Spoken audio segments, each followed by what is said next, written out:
My ex who cheated on me multiple times got engaged to my best friend and they want me as their maid of honor. When I refused, my entire family started calling me selfish and vindictive for not supporting their love.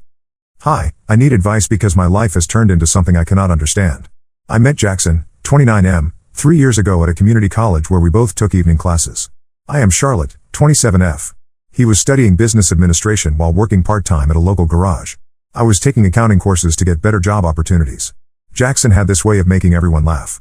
He would crack jokes during breaks and always offered to help classmates with assignments. We started talking after he helped me understand some difficult concepts in our shared math class.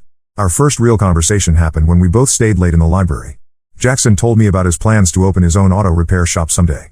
He said he had been saving money for years and already had a location in mind. I told him about my goal to become a certified public accountant. We discovered we both loved hiking and old movies from the 1980s. Jackson knew every line from Back to the Future and could quote it perfectly. We would spend hours talking about our dreams and making plans for weekend hikes. Jackson asked me out after 2 months of friendship. Our first date was at a small Italian restaurant near campus. He wore a clean button-down shirt and had gotten a haircut specifically for the occasion. Jackson talked about his childhood and how his parents had divorced when he was 12. He said his mother worked 2 jobs to support him and his younger brother. His father had remarried and started a new family in another state. Jackson mentioned that he rarely spoke to his father anymore and that this had affected his ability to trust people completely. The first year of our relationship was exactly what I had hoped for. Jackson would pick me up from work every Friday and we would drive to different hiking trails around our state. He always packed sandwiches and brought his old thermos filled with coffee. Jackson had memorized all my favorite foods and would surprise me with homemade meals when I had particularly stressful weeks at work. He supported my decision to quit my job at a retail store and focus completely on finishing my accounting degree. Jackson even helped me study by making flashcards and testing me on financial terminology. We moved in together after 18 months.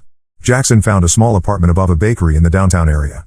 The place had 1 bedroom, a tiny kitchen, and windows that overlooked the main street. Jackson said the location was perfect because I could walk to campus and he could take the bus to work. We split all expenses equally and created a budget together. Jackson was careful with money and always insisted on saving at least 20% of our combined income. The first sign of trouble appeared during our second year together. Jackson started a new job at a larger auto repair shop across town. His new co-workers were younger and most of them were single. Jackson began staying out later after work and would come home smelling like cigarettes and beer. When I asked about these late nights, he explained that his co-workers had invited him to join their weekly gatherings at a sports bar. Jackson said it was important for him to fit in with his new team and that these social events could help his career advancement. 3 months into his new job, Jackson started receiving text messages at odd hours. The phone would buzz during dinner or while we watched movies together. Jackson would glance at the screen and then put the phone face down without responding. When I asked who was texting him so frequently, he said it was probably work-related messages or updates from his family. His explanation seemed reasonable, so I did not press the issue further. The situation escalated one evening when Jackson left his phone on the coffee table while he took a shower. A message appeared on the screen from someone named Jessica. The preview showed text that included the words "miss you" and "cannot wait." I did not unlock the phone, but I could see enough to know this was not a work-related message. When Jackson returned from the shower, I asked him directly about Jessica. He became defensive and accused me of spying on his personal communications. Jackson said Jessica was a coworker who had been having relationship problems and that he was simply offering friendly advice. I decided to believe his explanation because our relationship had been strong for 2 years. Jackson had never given me serious reasons to doubt his loyalty before this incident. He promised to be more transparent about his friendships with coworkers and agreed to introduce me to Jessica and the others at their next group gathering. This conversation seemed to resolve the issue and Jackson did introduce me to his coworkers the following weekend. Jessica was there and she seemed friendly enough, though she barely spoke to me throughout the evening. 2 months later, I discovered Jackson had been deleting text messages from his phone. I knew this because his phone storage was always full and he would complain about needing to delete old photos and messages. Suddenly, his message history only went back 3 days. When I confronted him about this pattern, Jackson became angry and said I was being paranoid and controlling. He accused me of not trusting him despite his efforts to be more open about his friendships. Jackson said he had been deleting messages to free up storage space and that there was nothing suspicious about this behavior. The arguments about trust and communication continued for several weeks. Jackson would apologize after each fight and promise to do better. He would bring me flowers or plan special date nights to make up for the tension between us. These gestures would temporarily improve our relationship, but the underlying problems never disappeared completely. The breaking point came 6 months ago when I found explicit photos on Jackson's phone. I had borrowed his phone to call my mother because my battery had died. While scrolling through his recent photos to delete a screenshot I had accidentally taken, I saw intimate images that were clearly not of me. The photos were in a hidden folder that Jackson had created specifically for this purpose. When I confronted him with this evidence, Jackson broke down completely. He admitted to having an ongoing relationship with Jessica for the past 8 months. Jackson explained that his connection with Jessica had started as friendship but had gradually developed into something more serious. He said he had not known how to end things with me because we lived together and had built a life together. Jackson claimed he loved both of us in different ways and had been trying to figure out what to do about the situation.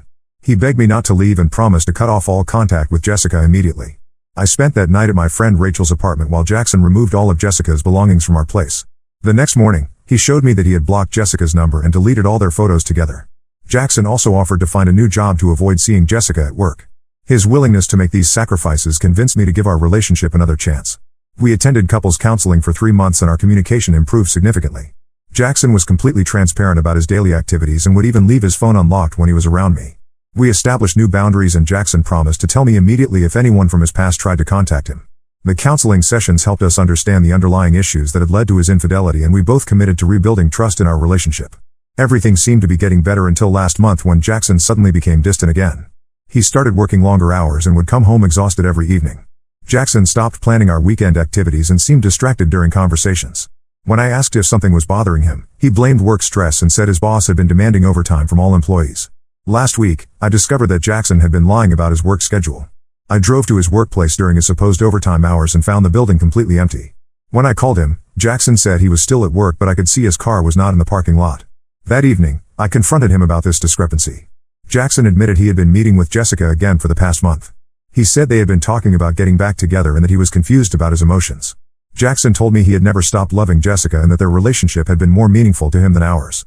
He said he had tried to make things work with me but realized he could not forget about Jessica. Jackson asked me to move out of our apartment because he wanted to give his relationship with Jessica a real chance without any complications.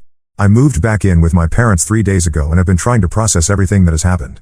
Yesterday, my best friend Evelyn, 26F, called me with news that made this situation even more complicated.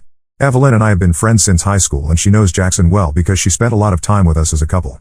Evelyn told me she has been talking to Jackson regularly since our breakup and that he has asked her to be his girlfriend. Evelyn explained that Jackson reached out to her 2 weeks ago asking for advice about our relationship problems. She said their conversations gradually became more personal and romantic. Evelyn claimed she had developed strong emotions for Jackson and believed they could have a meaningful relationship together. She asked for my blessing to pursue a romantic relationship with him. I told Evelyn that I was not comfortable with this arrangement and that I needed time to think about the situation. Evelyn became upset and said she had hoped I would be supportive of her happiness. She pointed out that Jackson and I were no longer together and that she had not done anything wrong by talking to him. Evelyn said she would pursue the relationship with Jackson regardless of my opinion, but that she hoped we could remain friends. This morning, Evelyn sent me a text message saying that Jackson had proposed to her and that they are planning to get married in 6 months. She said they want to have a small ceremony with close family and friends. Evelyn asked me to be her maid of honor because our friendship means everything to her and she cannot imagine getting married without me by her side. I have not responded to Evelyn's message yet because I cannot understand how she expects me to celebrate her marriage to my ex-boyfriend who cheated on me multiple times. Evelyn knows the entire history of my relationship with Jackson, including all the times he lied and betrayed my trust. She was the person I called when I found those photos on his phone, and she was the one who encouraged me to leave him permanently. Now Evelyn wants me to stand beside her while she marries the man who destroyed my ability to trust in relationships. She expects me to smile and congratulate them while pretending that Jackson did not cause me months of pain and confusion. I cannot understand how Evelyn thinks this arrangement is acceptable or how she believes our friendship can continue under these circumstances.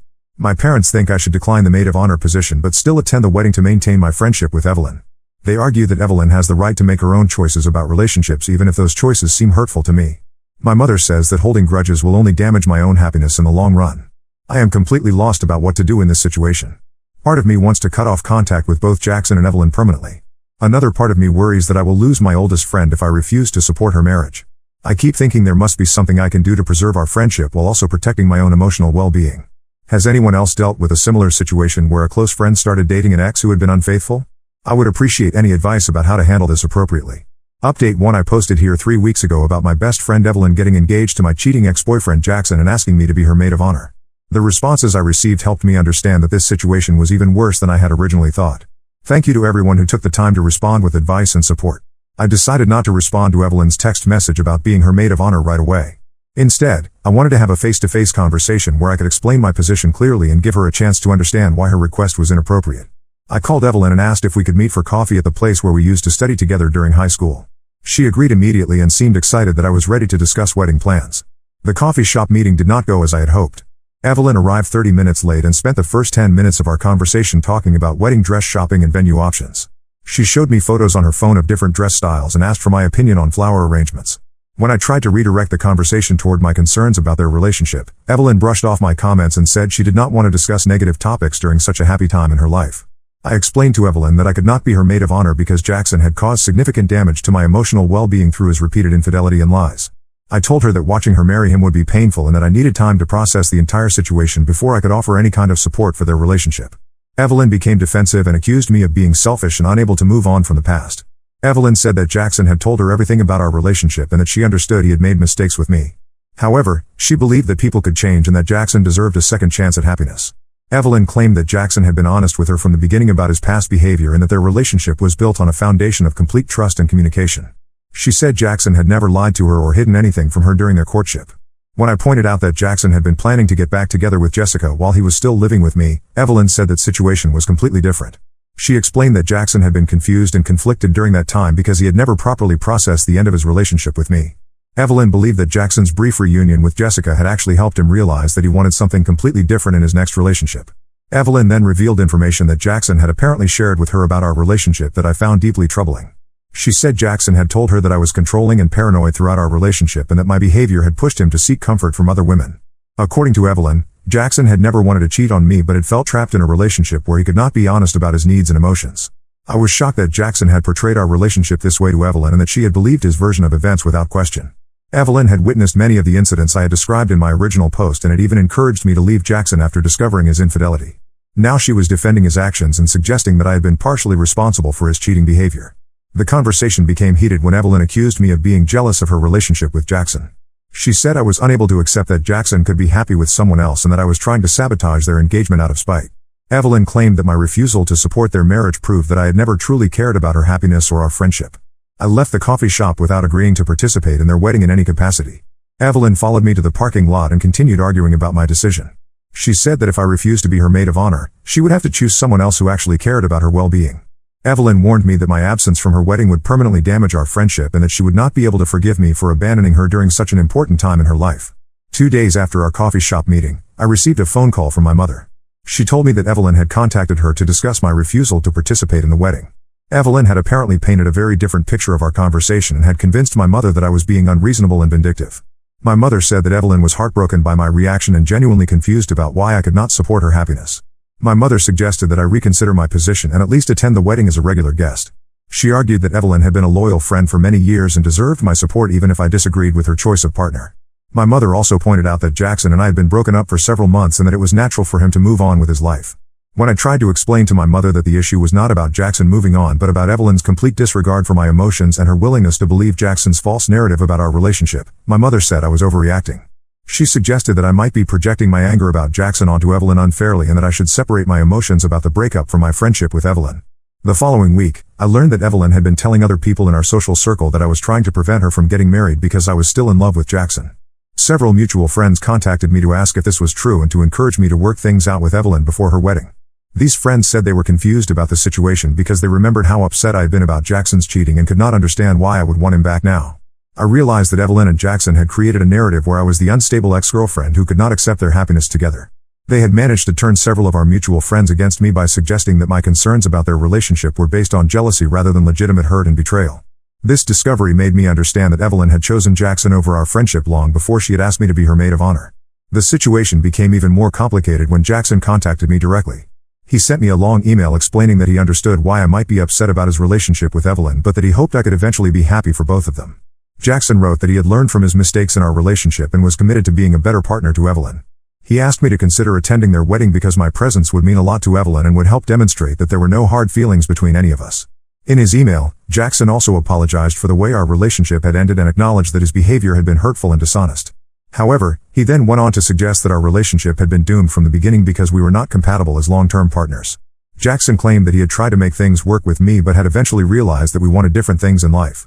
The most infuriating part of Jackson's email was his suggestion that Evelyn was a better match for him because she was more understanding and supportive of his goals and ambitions.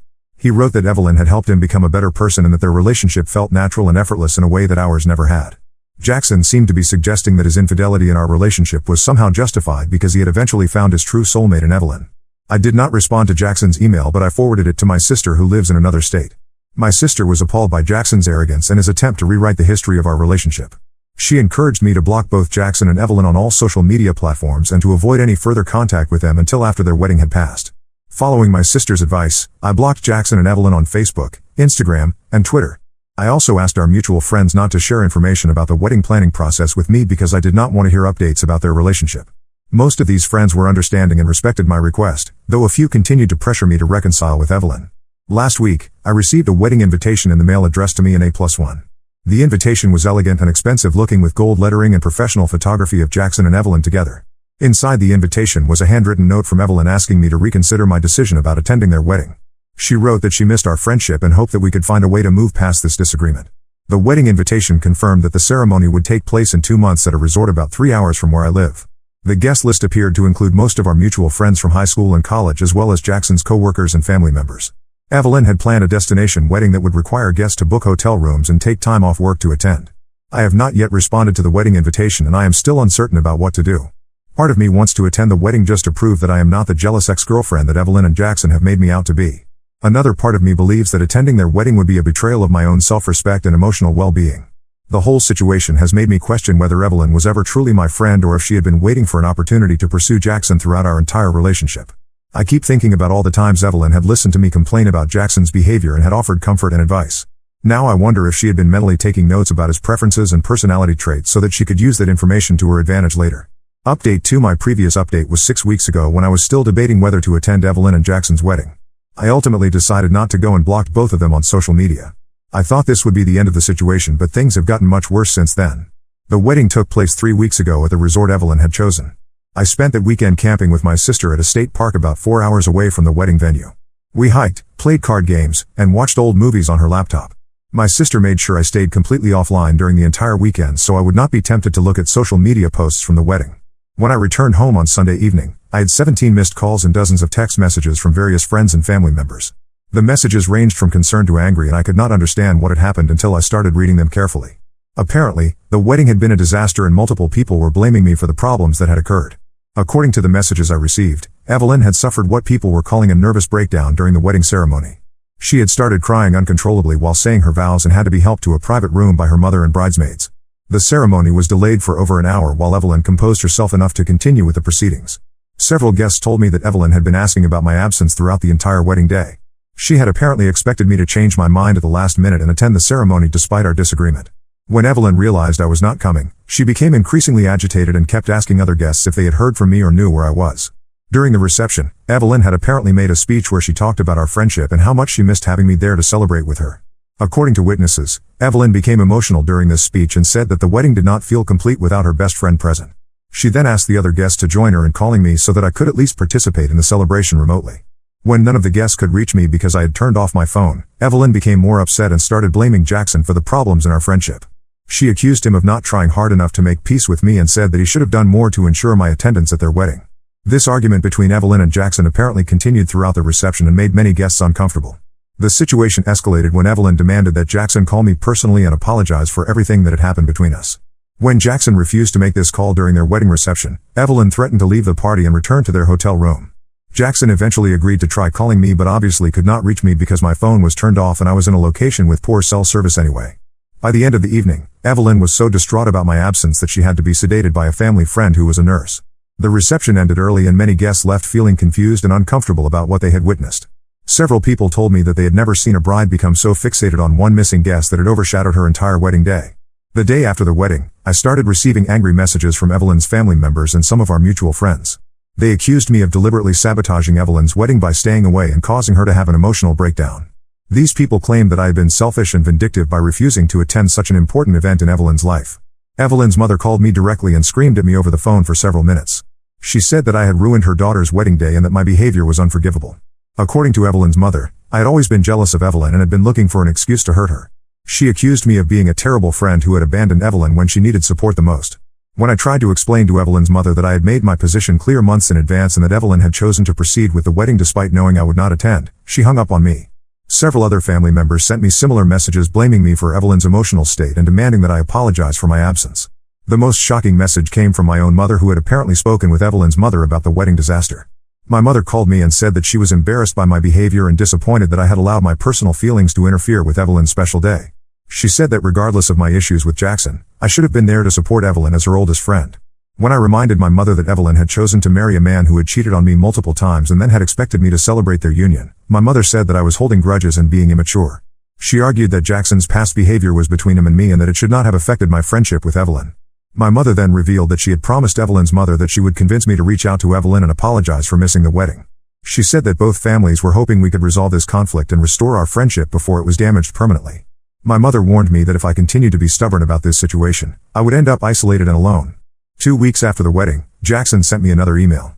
This time his tone was much more aggressive and accusatory than his previous message had been. Jackson wrote that my selfishness had destroyed what should have been the happiest day of Evelyn's life and that I should be ashamed of my behavior. He said that Evelyn had been crying every day since the wedding because she missed our friendship and could not understand why I was being so cruel to her. In his email, Jackson also revealed that Evelyn had been having second thoughts about their marriage because of my absence from the wedding. He said that Evelyn felt like something was fundamentally wrong with their relationship if her best friend could not support it. Jackson blamed me for planting seeds of doubt in Evelyn's mind and accused me of deliberately trying to sabotage their marriage even after the ceremony had already taken place. Jackson demanded that I contact Evelyn immediately and reassure her that my absence from the wedding was not a reflection of my opinion about their relationship. He said that Evelyn needed to hear from me that I supported her marriage and wished them both happiness together. Jackson warned me that if Evelyn continued to be upset about our friendship, their marriage might not survive its first year. The most disturbing part of Jackson's email was his threat to tell everyone in our social circle that I was unstable and dangerous if I did not comply with his demands. He said that he had been trying to protect my reputation by not sharing details about my behavior during our relationship, but that he would be forced to reveal everything if I continued to hurt Evelyn. I forwarded Jackson's threatening email to my sister, who encouraged me to save copies of all communications I had received from him, Evelyn, and their families. My sister said that Jackson's threats constituted harassment and that I should consider contacting law enforcement if his behavior escalated further. She also suggested that I document the timeline of events in case I needed to prove that I had not done anything wrong. Last week, I learned that Evelyn and Jackson's marriage was indeed having serious problems. A mutual friend told me that Evelyn had been questioning whether she had made the right decision in marrying Jackson and that she had been asking people if they thought I might eventually forgive her. According to this friend, Evelyn had been comparing her relationship with Jackson to the friendship she had lost with me and wondering if the trade-off had been worth it. The same friend also told me that Jackson had been losing patience with Evelyn's emotional instability since the wedding. He had apparently expected Evelyn to get over her feelings about my absence within a few days, but instead she had become more obsessed with repairing our friendship. Jackson had started avoiding conversations about me and had told Evelyn that she needed to accept that some friendships do not last forever. Yesterday, I received a handwritten letter from Evelyn in the mail. The letter was 12 pages long and filled with apologies, explanations, and pleas for forgiveness. Evelyn wrote that she had made a terrible mistake in choosing Jackson over our friendship and that she regretted not considering my feelings before pursuing a relationship with him. In her letter, Evelyn admitted that she had known her relationship with Jackson would hurt me but had convinced herself that I would eventually understand and forgive her. She said that she had been so focused on her own happiness that she had ignored the impact her choices would have on our friendship. Evelyn wrote that she had realized too late that Jackson was not worth losing me over. Evelyn also revealed that Jackson had been treating her poorly since their wedding day and that she was beginning to understand why I had been so unhappy in my relationship with him. She said that Jackson had been dismissive of her emotions and had accused her of being overly dramatic about our friendship conflict. According to Evelyn, Jackson had told her that she needed to choose between being his wife or being my friend because he was tired of competing with me for her attention. The letter ended with Evelyn begging me to meet with her so that we could talk about repairing our friendship. She said that she was willing to do whatever it took to earn my forgiveness and that she had learned valuable lessons about loyalty and priorities. Evelyn wrote that she missed me terribly and that her life felt empty without our friendship. I have not responded to Evelyn's letter and I am not planning to contact her. While I appreciate that she has finally acknowledged the problems with her behavior, I cannot forget that she chose to believe Jackson's lies about our relationship and expected me to celebrate their marriage despite knowing how much he had hurt me. The damage to our friendship was not caused by a simple misunderstanding but by Evelyn's deliberate choice to prioritize her romantic relationship over our years of friendship. Update 3. This will be my final update about the situation with my former best friend Evelyn and my cheating ex-boyfriend Jackson. The past month has brought some unexpected developments that have confirmed my decision to cut contact with both of them was the right choice. 3 weeks ago, I received a phone call from an unknown number at 11 p.m. on a Tuesday night. When I answered, it was Evelyn crying hysterically and asking me to come pick her up from a gas station about 20 minutes from my apartment. She said that she and Jackson had gotten into a physical altercation and that she was afraid to go home. Evelyn begged me to help her and said she had nowhere else to turn. Despite everything that had happened between us, I could not ignore someone asking for help in what sounded like a dangerous situation. I drove to the gas station and found Evelyn sitting on the curb outside with a small suitcase and her purse. She had a bruise on her left cheek and her clothes were disheveled. When she got in my car, Evelyn immediately started apologizing and thanking me for coming to get her. During the drive back to my apartment, Evelyn explained what had happened that evening. She said that she and Jackson had been arguing about money because their wedding expenses had been much higher than anticipated and they were struggling to pay their bills. The argument had escalated when Evelyn mentioned that some of their financial problems might have been avoided if they had planned a smaller ceremony instead of the expensive destination wedding she had insisted on. According to Evelyn, Jackson had become enraged when she criticized their wedding plans and had accused her of regretting their marriage. He had apparently said that Evelyn had been miserable ever since the wedding because she was still obsessed with our broken friendship and could not focus on being a good wife. Jackson had then told Evelyn that she needed to choose between grieving our friendship or being married to him because he would not tolerate her constant sadness about losing me. Evelyn said that she had finally defended our friendship and told Jackson that he was wrong to expect her to simply forget about losing her best friend. She had pointed out that Jackson's behavior during our relationship had been the cause of our friendship ending and that he should take responsibility for the damage he had caused. This confrontation had apparently triggered Jackson's anger and led to him pushing Evelyn against their kitchen counter hard enough to bruise her face. After Jackson had shoved her, Evelyn had grabbed some clothes and left their apartment immediately. She had driven around for several hours trying to decide what to do before finally calling me. Evelyn said that she had been afraid to contact her family because they had invested so much money and emotion in her wedding that she felt like she could not admit the marriage was failing after only 2 months. I let Evelyn sleep on my couch that night and we talked for several hours about what had happened in her marriage and our friendship. Evelyn admitted that she had made a serious mistake in trusting Jackson's version of our relationship and in believing that he had changed from the person who had cheated on me repeatedly. She said that Jackson had been charming and attentive during their courtship but had become controlling and dismissive immediately after their wedding. Evelyn also revealed that Jackson had been pressuring her to cut contact with several of her other friends and family members because he claimed they had too much influence over her decisions. He had apparently been isolating her systematically and had convinced her that most people in her life were jealous of their relationship and wanted to see them fail. The next morning, Evelyn asked if she could stay with me for a few more days while she figured out her next steps. She said that she was not ready to return to Jackson but also was not prepared to file for divorce immediately. Evelyn wanted to try marriage counseling first to see if their relationship could be salvaged, though she acknowledged that Jackson would probably refuse to participate in therapy.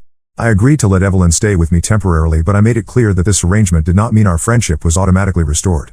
I told her that while I was willing to help her through this crisis, I still needed time to process everything that had happened between us over the past year. Evelyn said she understood and promised not to pressure me about rebuilding our friendship while she was staying in my apartment. During the week that Evelyn stayed with me, I learned much more about what her marriage to Jackson had been like. She said that Jackson had been lying to her about his work schedule and had been spending evenings with his coworkers at bars instead of coming home to spend time with her. When Evelyn had confronted him about these lies, Jackson had accused her of being jealous and controlling just like he had accused me of the same behaviors. Evelyn also discovered that Jackson had been in contact with Jessica, his other ex-girlfriend, throughout their entire relationship and marriage. She had found text messages on his phone where Jackson had been complaining about Evelyn and comparing her negatively to Jessica. In some of these messages, Jackson had even suggested that he had made a mistake in marrying Evelyn and had wondered if he should have tried to reconcile with Jessica instead. Most shocking of all, Evelyn learned that Jackson had been telling people that their marriage was struggling because Evelyn was obsessed with me and could not move on from our friendship. He had been portraying Evelyn as unstable and clingy while presenting himself as a patient husband who was trying to help his wife overcome her unhealthy attachment to her former best friend. After a week of staying with me, Evelyn decided to move back in with her parents while she sorted out her marriage situation. She thanked me for helping her during her crisis and apologized again for all the pain she had caused by choosing Jackson over our friendship. Evelyn said that she finally understood why I had been so hurt by her decision and that she regretted not listening to my concerns about Jackson's character. Before Evelyn left my apartment, she asked if there was any possibility that we might be able to rebuild our friendship in the future. I told her honestly that I was not sure because the trust between us had been damaged so severely. I explained that even though I understood she had been manipulated by Jackson, she had still chosen to believe his lies about me and had expected me to celebrate their marriage despite knowing how much he had hurt me. 2 weeks after Evelyn moved back in with her parents, I heard through mutual friends that she had filed for divorce from Jackson. The divorce proceedings were apparently contentious because Jackson was refusing to split their wedding-related debts equally and was claiming that Evelyn had deceived him about her mental health and stability. He was trying to portray their marriage as a fraud and was demanding that Evelyn pay for the majority of their shared expenses. Evelyn's divorce lawyer had apparently advised her to document Jackson's history of infidelity and emotional abuse, which meant she needed to contact his previous partners to gather evidence. Evelyn reached out to me asking if I would be willing to provide a written statement about Jackson's behavior during our relationship. I agreed to write the statement because I believed it was important for Evelyn to have documentation of Jackson's pattern of dishonesty and manipulation. The statement I provided detailed the multiple incidents of cheating, the lies about his whereabouts, and the way Jackson had blamed me for his own behavior. I also included information about how Jackson had tried to rewrite the history of our relationship when he started dating Evelyn. The legal process took several months, but Evelyn was eventually granted the divorce on grounds of emotional cruelty and adultery. Jackson was required to pay for half of their wedding-related debts and was ordered to stay away from Evelyn's workplace and family home. The judge had apparently been unimpressed with Jackson's attempts to portray Evelyn as mentally unstable and had found his testimony to be inconsistent and unreliable. During the divorce proceedings, I learned that Jackson had been in contact with at least 3 other women during his marriage to Evelyn. He had apparently been using dating apps and had been meeting women for coffee dates and dinners while telling Evelyn he was working late or spending time with male friends. One of these women had even contacted Evelyn directly to warn her about Jackson's behavior after she discovered he was married. Last month, Evelyn sent me a text message letting me know that her divorce had been finalized and thanking me again for helping her during the worst period of her life. She said that she had learned valuable lessons about trusting people and recognizing red flags in relationships. Evelyn also mentioned that she was attending individual counseling to work through the trauma of her marriage and to understand how she had allowed herself to be manipulated so easily. In her message, Evelyn asked if I might be open to having coffee together sometime in the future when I felt ready. She said that she understood if I never wanted to see her again, but that she hoped we might eventually be able to have some kind of relationship, even if it could never be the same as our previous friendship. Evelyn promised that she would respect whatever boundaries I set and would not pressure me to forgive her. I have not responded to Evelyn's message yet because I am still processing my own emotions about everything that has happened. While I am glad that Evelyn escaped from her abusive marriage and that she has recognized the mistakes she made, I am not sure that I can ever fully trust her again. The fact that she chose to believe Jackson's lies about me and expected me to celebrate their marriage shows a fundamental lack of loyalty and judgment that goes beyond just being manipulated.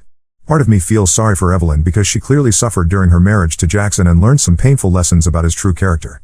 However, another part of me remembers how she dismissed my concerns about Jackson, how she believed his false narrative about our relationship, and how she expected me to be her maid of honor despite knowing how much he had hurt me. I have also realized that Evelyn's obsession with our friendship during her wedding and throughout her marriage was not necessarily about missing me as a person but about missing the validation and support I had provided her throughout our relationship. Evelyn had always been someone who needed constant reassurance and approval from others, and losing me had left a gap in her emotional support system that Jackson was unable or unwilling to fill. The entire situation has taught me important lessons about setting boundaries and recognizing when people are not respecting my emotional well-being. I learned that sometimes the most caring thing you can do for yourself is to walk away from relationships that cause you pain, even when other people pressure you to forgive and forget. I have decided not to respond to Evelyn's message asking to meet for coffee. While I do not wish her any harm and I am glad she is safe from Jackson, I do not believe that rebuilding our friendship would be healthy for either of us. Too much damage has been done and too many boundaries have been crossed for us to return to the trust and closeness we once shared. Instead, I am focusing on the relationships in my life that bring me joy and support. My sister has been incredibly helpful throughout this entire ordeal and has never once suggested that I should compromise my boundaries to make other people comfortable. The friends who truly know me have understood why I could not attend Evelyn's wedding and have supported my decision to prioritize my own emotional health. I have also started dating again and have met someone who treats me with the respect and honesty that I deserve. This new relationship has helped me understand what healthy communication and trust actually look like, which makes Jackson's behavior seem even more obviously unacceptable in retrospect. Sometimes I wonder what would have happened if I had attended Evelyn's wedding or if I had tried harder to maintain our friendship despite my discomfort with her marriage. However, I believe that standing up for myself and refusing to participate in a situation that felt wrong was the right decision, even though it was difficult and lonely at times. The experience has also shown me that people's true character often becomes apparent during times of conflict and crisis. Evelyn's willingness to believe Jackson's lies about me and to prioritize her romantic relationship over our long friendship revealed aspects of her personality that I had not recognized before. Similarly, Jackson's attempts to manipulate both Evelyn and me showed that his behavior during our relationship was not an aberration but a consistent pattern. I am now in a much better place emotionally and have learned to trust my instincts when people's behavior feels wrong or hurtful.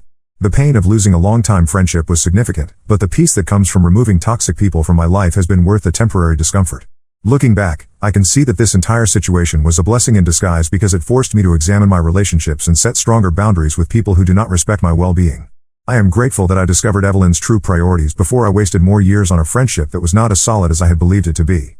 For anyone dealing with similar situations, I would encourage you to trust your instincts and prioritize your own emotional health over maintaining relationships that cause you pain. Now let's move to the next story. Story 2. I thought my wife was cheating with her brother. The truth was more complicated than I ever imagined. Her mom revealed a secret that turned everything upside down. Hi everyone. I'm Ryan, 30M, and I need to share my story. 5 years ago, my life changed completely. I had just moved to a new city for a job opportunity at a tech startup. I was excited about the new chapter in my life, but also nervous about starting over in a place where I didn't know anyone. My first few weeks in the city were lonely. I spent most of my time at work or in my small apartment, trying to adjust to my new surroundings. Then, one Saturday morning, I decided to check out a local farmer's market. That's where I met Taylor, 28F. I was browsing a stall selling homemade jams when I accidentally knocked over a jar. As I scrambled to catch it, another hand reached out at the same time. Our hands touched, and I looked up to see Taylor smiling at me. We struck up a conversation, and I found myself immediately drawn to her warmth and easy laughter. We exchanged numbers and started dating soon after. Taylor was a kindergarten teacher, and her love for her job was infectious. She would tell me stories about her students, and I loved seeing how passionate she was about educating young minds. Our relationship progressed quickly. We had so much in common. We both loved hiking, trying new restaurants, and spending quiet evenings at home with a good book. After 6 months of dating, we moved in together. It felt right, like we were meant to be together. 2 years after we met, I proposed. I took Taylor back to the farmer's market where we first met and got down on one knee right in front of the jam stall. She said yes, and we were both overjoyed. We got married in a small ceremony a few months later, surrounded by our closest friends and family. Taylor's family welcomed me with open arms. Her parents, Linda and Tom, treated me like a son from the start. Taylor's brother Mike, 32M, and I also got along well. He was a bit quiet and reserved, but we bonded over our shared love of sports and video games. The first 2 years of our marriage were blissful. We both had stable jobs, we had just bought our first house, and we were talking about starting a family. Everything seemed perfect. Then, about a year ago, Mike lost his job. He had been working as a graphic designer for a marketing firm, but the company had to downsize due to financial difficulties. Mike was devastated. He had always been proud of his independence, and suddenly finding himself unemployed at 32 was a huge blow to his self-esteem. Taylor was really worried about her brother. She and Mike had always been close, and she hated seeing him struggle. One night, after we had dinner with Mike and saw how down he was, Taylor suggested that we offer him our spare room until he could get back on his feet. I agreed, thinking it would only be for a few months at most. At first, everything was fine. Mike was a considerate houseguest. He helped with chores, contributed what he could to groceries from his unemployment checks, and spent most of his time job hunting. Taylor seemed happy to have her brother around, and I was glad we could help him out during a tough time. But as weeks turned into months, I started noticing some changes. Taylor and Mike were spending more and more time together. They would stay up late talking and laughing in the living room, long after I had gone to bed. When I'd join them, their conversation would often stop abruptly, as if they were discussing something they didn't want me to hear. I tried to brush it off at first. They were siblings who hadn't lived together in years, so it made sense that they'd want to catch up. But something about their interactions started to make me uncomfortable. Taylor began dressing up more when she knew Mike would be around. She'd wear makeup on weekends, something she rarely did before. She started making Mike's favorite meals more often and going out of her way to do things for him. One day, about 4 months after Mike moved in, I came home early from work. As I walked in, I saw Taylor and Mike sitting very close on the couch, whispering to each other. They jumped apart when they saw me, and Taylor looked flustered. When I asked what was going on, they both brushed it off as nothing. That incident really bothered me. I tried to talk to Taylor about it that night, but she accused me of being jealous and overreacting. She said I was imagining things and that she was just trying to be supportive of her brother during a difficult time. I wanted to believe her, but I couldn't shake the feeling that something wasn't right. Over the next few weeks, I started paying more attention to Taylor and Mike's interactions. I noticed the lingering looks they shared, the way their hands would brush against each other when they thought I wasn't looking, the inside jokes they had that excluded me. Things came to a head about 2 weeks ago. I had gone to bed early because I had an important meeting the next day. Around midnight, I woke up needing a glass of water. As I approached the kitchen, I overheard Taylor and Mike talking in low voices. I couldn't make out everything they were saying, but I heard Taylor say, "We can't keep doing this. It's not right." Mike responded with, "But I love you. We've always loved each other." I felt like the ground had dropped out from under me. I burst into the kitchen, demanding to know what was going on. Taylor looked terrified, and Mike couldn't meet my eyes. After a moment of tense silence, Taylor broke down crying and admitted that she and Mike had been having an emotional affair. She swore that nothing physical had happened, but the emotional intimacy they shared was just as devastating to me. She said it had started innocently enough, late-night talks, sharing childhood memories, comforting each other. But over time, their feelings had grown into something more. I was in shock. I told Mike to leave our house immediately. He tried to argue, saying he had nowhere else to go, but I stood my ground. I couldn't bear to have him in our home for another minute. Taylor begged me not to make Mike leave. She kept saying he had nowhere to go, that we couldn't just throw him out on the street. I couldn't believe she was more concerned about her brother's living situation than our marriage. The next few days were awful. I moved into the spare room and barely spoke to Taylor. I felt betrayed not just by my wife, but by someone I had considered family. Mike had been like a brother to me, and now I felt like both he and Taylor had stabbed me in the back. I called my best friend Jake, 31M, and told him everything. Jake and I have been friends since college, and he's always been there for me. He was furious on my behalf and offered to let me stay with him for a while if I needed space. I've been struggling with what to do next. Part of me wants to work things out with Taylor. We've built a life together, and despite everything, I still love her. But another part of me can't get past the betrayal. How can I ever trust her again? And how can I be sure that her feelings for Mike won't resurface if we try to make our marriage work? I decided to take some time to think things through. I told Taylor I needed space and went to stay with Jake for a week. Taylor cried and begged me not to go, promising that she would cut off all contact with Mike if that's what it took to save our marriage. But I knew I needed this time to clear my head. While I was at Jake's, Taylor called and texted constantly. She apologized over and over, swearing that she had made a terrible mistake and that she loved me more than anything. She said she had realized how much she stood to lose and was willing to do anything to make things right. Jake thinks I should consider divorce. He says what Taylor and Mike did is unforgivable, and that I deserve better. But I can't help thinking about all the good times Taylor and I have shared. Is it really worth throwing away our marriage over this? After a week at Jake's, I returned home to talk things out with Taylor. She seemed genuinely remorseful and swore again that nothing physical had ever happened between her and Mike.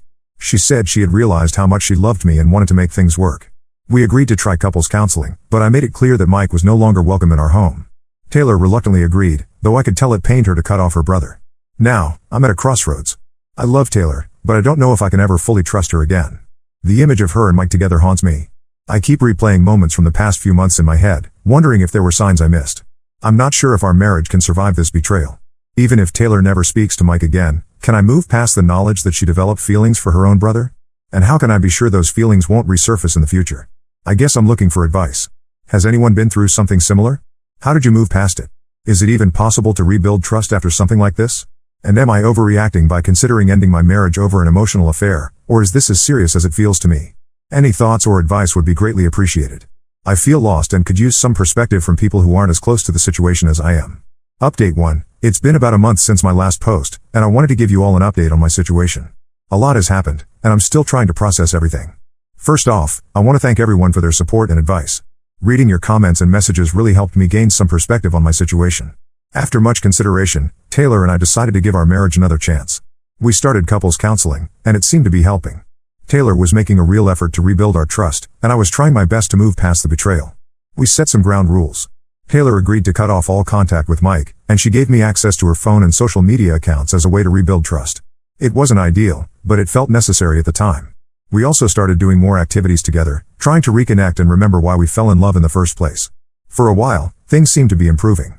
We were communicating better, and I was starting to feel like maybe we could move past this. Taylor was attentive and loving, always checking in with me to see how I was feeling. She seemed genuinely committed to making our marriage work. However, things took an unexpected turn last week. I received an anonymous email at my work address. The subject line said you need to know the truth, and my first instinct was to delete it as spam. But something made me open it. The sender claimed to be a friend of Mike's. They said they had evidence that Taylor and Mike's relationship wasn't just emotional, it had been physical as well. The email included screenshots of text messages between Taylor and Mike, dating back to before he even moved in with us. The messages were explicit and left no doubt about the nature of their relationship. There were declarations of love, descriptions of sexual encounters, and plans to meet up when I was out of town for work. There were also a few pictures attached that I couldn't bring myself to open. I felt sick reading through the messages. All the progress we had made in counseling, all the trust we had been trying to rebuild, it all came crashing down in an instant. I couldn't believe Taylor had been lying to me this whole time. I didn't confront Taylor immediately. I needed time to process what I had learned and decide how to approach the situation. I spent the next day at work in a daze, unable to focus on anything. When I got home that evening, I knew I had to confront her. I showed Taylor the email and the messages. As soon as she saw them, she broke down. Through her tears, she confessed that she and Mike had indeed been having a full-blown affair for over a year. It had started a few months before he lost his job and moved in with us. Taylor said she had wanted to tell me the truth many times, but she was afraid of losing me. She claimed that she had ended things with Mike for good after I confronted them that night in the kitchen, and that she truly wanted to make our marriage work. But I couldn't hear it. The lies and betrayal were too much. I packed a bag and left that night. I'm staying with Jake again, trying to figure out what to do next. Taylor has been calling and texting nonstop, alternating between apologies and accusations. She's angry that I won't give her another chance, saying that I'm throwing away our marriage over a mistake. But I don't see it as just a mistake. This was a deliberate, long-term deception. She lied to me for over a year, looked me in the eye and swore nothing physical had happened, all while carrying on an affair with her own brother. She let me invite Mike into our home, knowing full well what was going on between them. I've contacted a divorce lawyer and am exploring my options. Part of me still loves Taylor, but I don't think I can ever trust her again. The thought of her with Mike makes me feel physically ill. I keep thinking about all the times I was in the house while they were together, completely oblivious to what was happening under my own roof. Jake has been incredibly supportive through all of this. He's letting me crash at his place indefinitely and has been a great friend. He even offered to confront Mike, but I told him it wasn't worth it. I don't want anything to do with either of them anymore. I'm still in shock, to be honest. I keep replaying moments from the past year in my head, wondering how I could have been so blind. Were there signs I missed? Should I have known something was going on?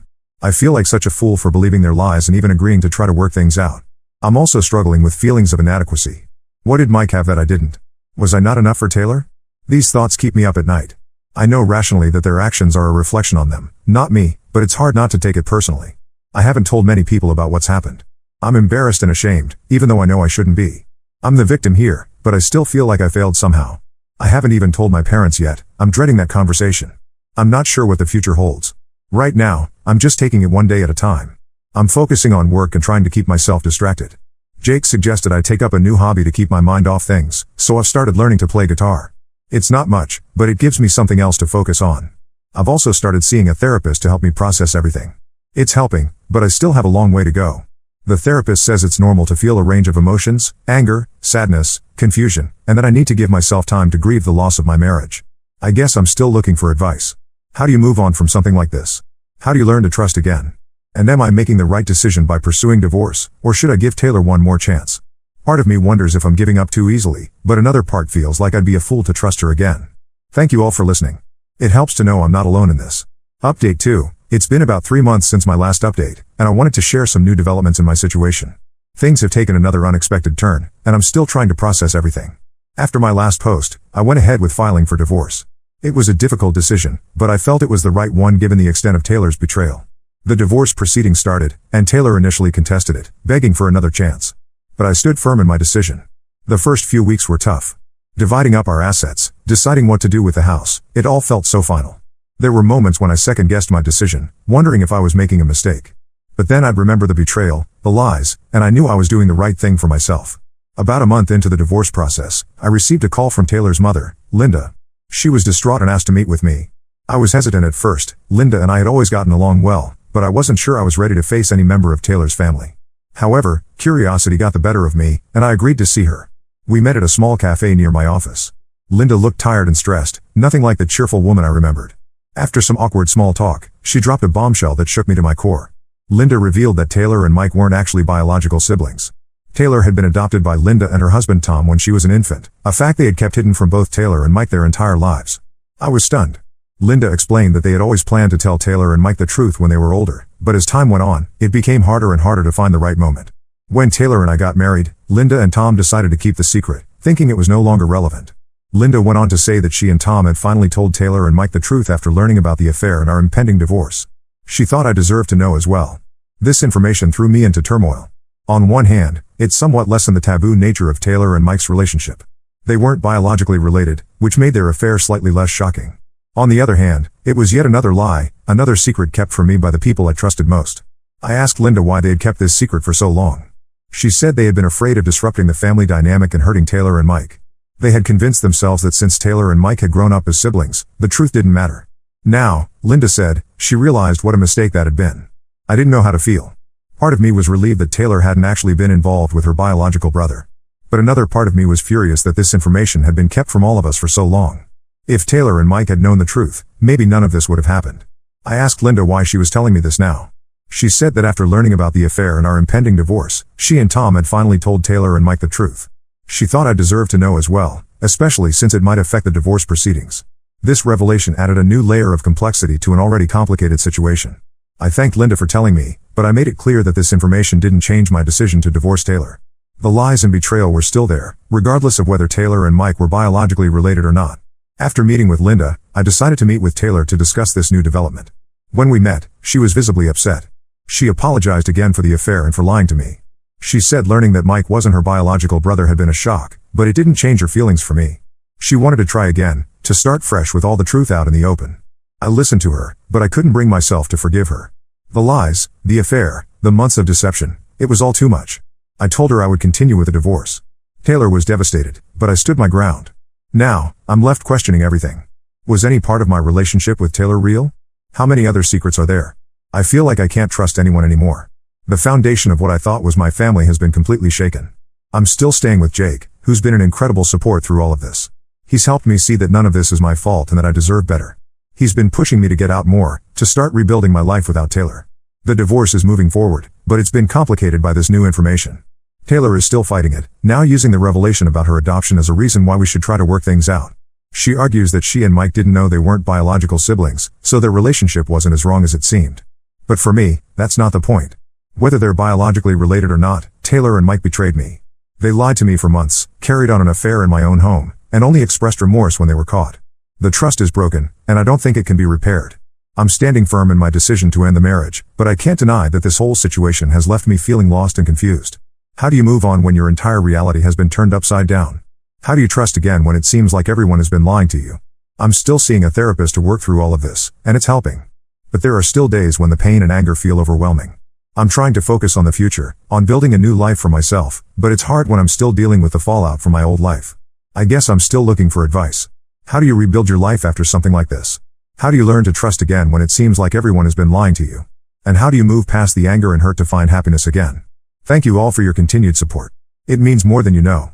Update 3. It's been about 6 months since my last update, and I wanted to share where things stand now.